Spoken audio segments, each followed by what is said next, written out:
May nag-message sa akong inbox kagina. Isa ay nagplamang putanon halin sa isa ka babayi.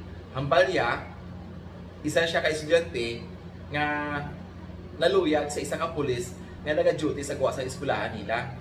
Siling niya, Sir Chief, sala bala ining ako na batyagan sa sining pulis tungod nga dumidyo special sa sakon. Inday, hindi sala ang makabatsyag sa sinang emotion. In fact, you have to celebrate. Kaya inang emotion nga nabatyagan mo towards someone else is a sign nga tao ka, that you are human. Otherwise, kung wala ka nagabatsyag sa emotion to someone else, basi cyborg ka. Di ba? Ang sala lang, Inday, kung inang emotion, pag-optan mo sa action, nga makaguba sa iba niyang relasyon.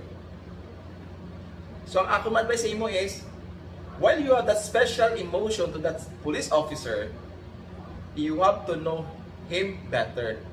Check kung bala, single siya, ang iya status. Bisan single man siya, kung isa may mga police makita nga single, pero committed na, may pamilya na. Diba? So, i-check mo ina.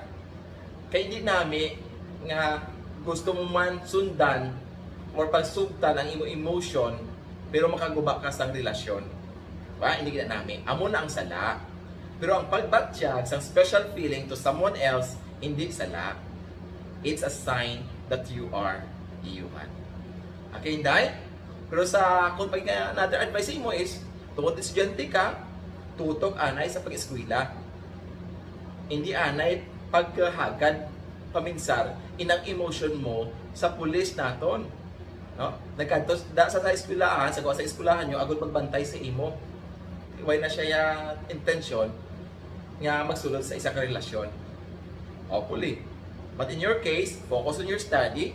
Later on, kung isakto ka ng edad, natapos mo na yung pagtuon, establish na imong professional career, then it's time that you're ready for a relationship.